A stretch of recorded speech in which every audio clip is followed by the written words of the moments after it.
what's the perfect day in the life of John Danaher? If we're talking about a basic non-ADCC, now I'm really grateful that you sit down with me on a Sunday, late at night, but it all starts again for you tomorrow. So 3 training sessions a day. What time do you wake up? Do you do like a mantra in the morning? Do you listen to like some Zen music?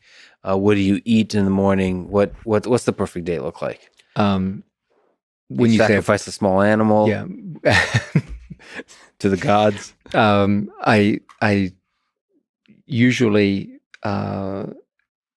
when you say a perfect day, what I think you really mean is an average day. Perfectly productive average day. Yeah. So let's take Monday morning. For you watching this video, we're filming this late on a Sunday night. So after this, I'll drive home. We just had ADCC. It was 2 weeks ago. It was one of the longest training camps. It was the longest training camp I've ever run because of the fact we had to go through 3 different matches for Gordon Ryan leading up to it. So immediately after ADCC, I cut the training down for the competitive athletes to 1 session per day for the first week after ADCC to give their bodies a bit of a break. I still have to teach 2 classes in addition to that, 2 recreational classes.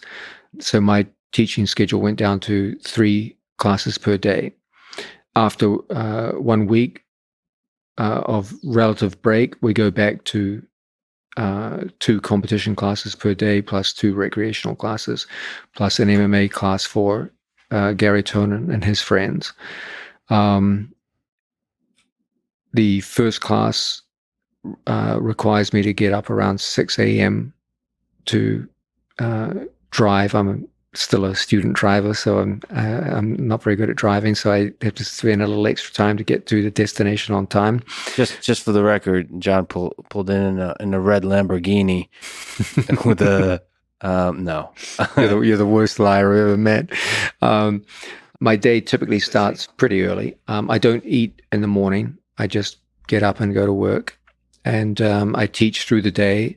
My last class finishes usually around 8 p.m.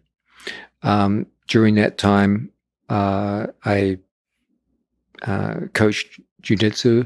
I try to find time for 1 Instagram post per day, which usually describes some basic theme of jiu-jitsu in most cases, unless we've just had a competition, in which case I'll talk about upcoming competitions or what happens after a competition.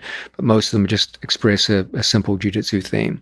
I try to do a short workout for myself, and then I go home. At the end of the day, I always start by asking myself, what do my students need from me tomorrow? Based on what I've seen today, what do the recreational students need, and what do the competitive students need?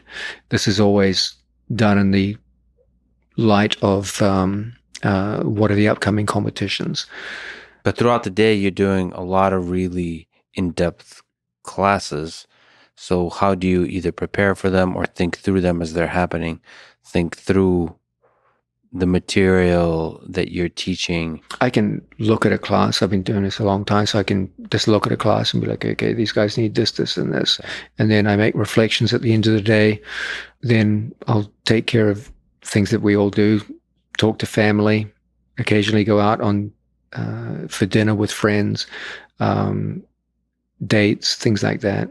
Henzo had to really harass you to drag you out and to hang out, and he was very convincing.